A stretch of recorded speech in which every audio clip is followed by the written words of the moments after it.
Chapter 5, Section 4 on complex numbers, which are AKA'd as imaginary numbers. I know it probably seems weird to think about imaginary numbers because you feel like all numbers are imaginary.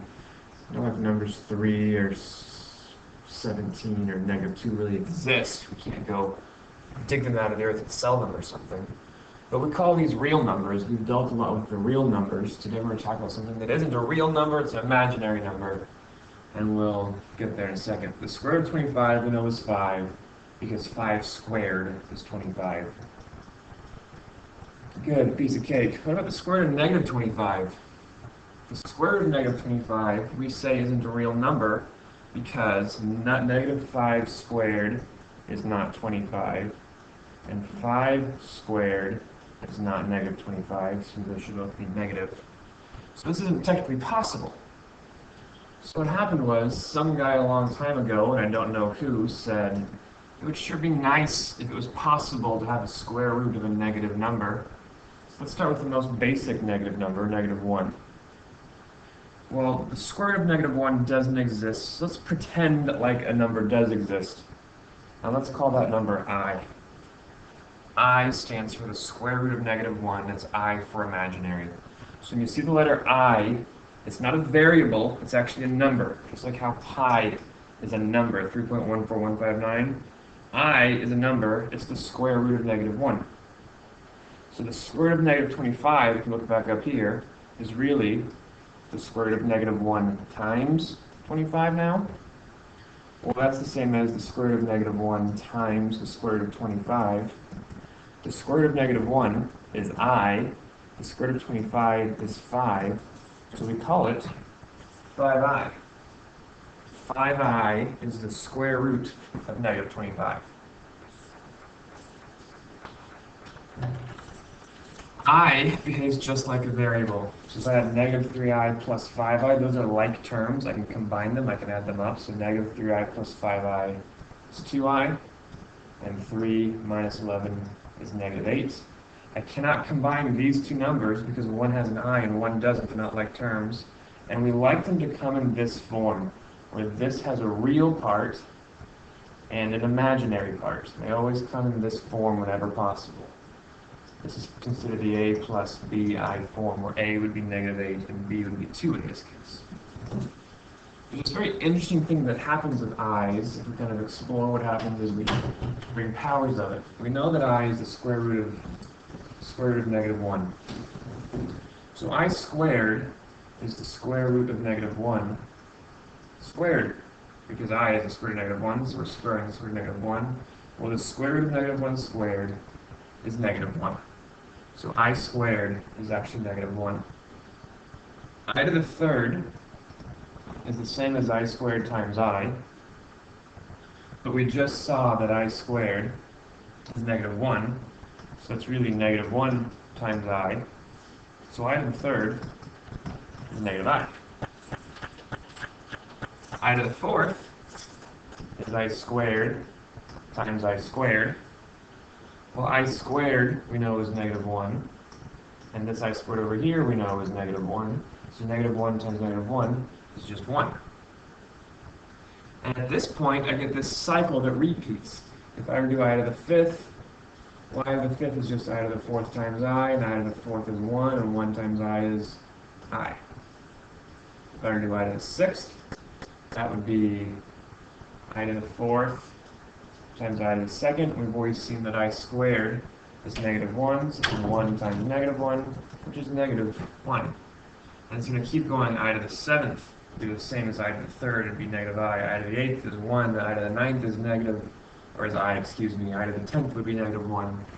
And we get this pattern that repeats forever and ever and ever. Where I to the first is I squared is -1, I to the third is I to the fourth is +1. And we have I to the fifth, I to the sixth, I to the seventh, I to the eighth, I to the 12th, I to the 16th, I to the 20th. All of these things just work out to this. What this means is you'll never have an I with a power on it.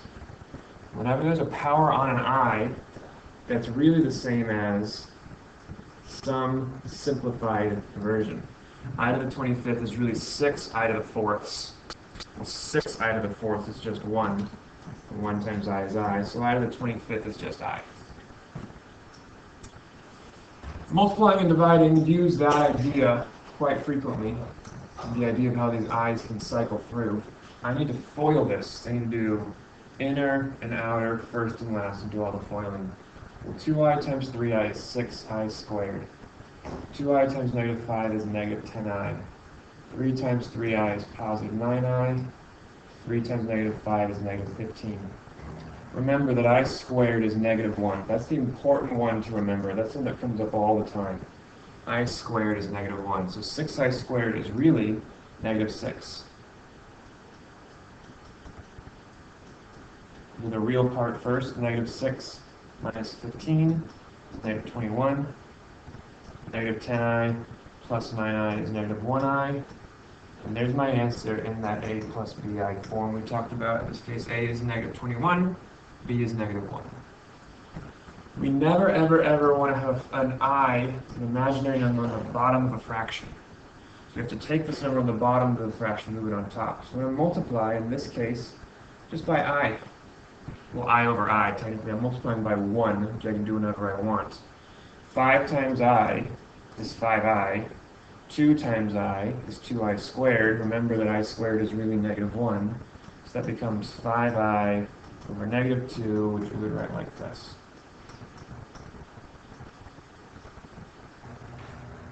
This last example deals with something that's not that tricky, but you'll probably confuse it at first because it just feels so new. All this is so new.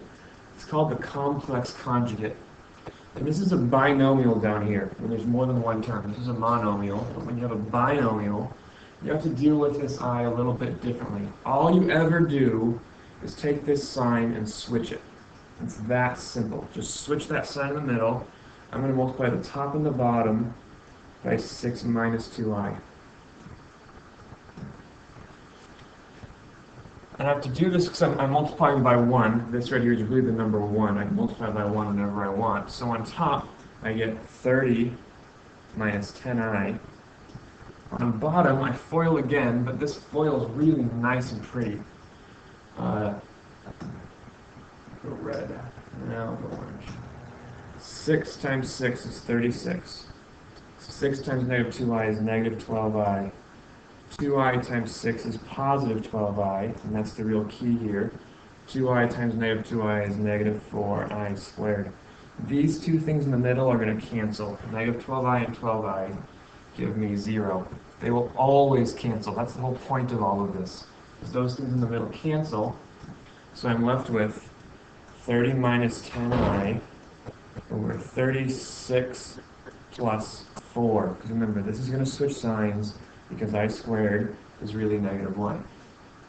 So now I have 30 minus 10i over 40. All three of these numbers can be divided by 10. That can divide by 10, that can divide by 10, and that can divide by 10.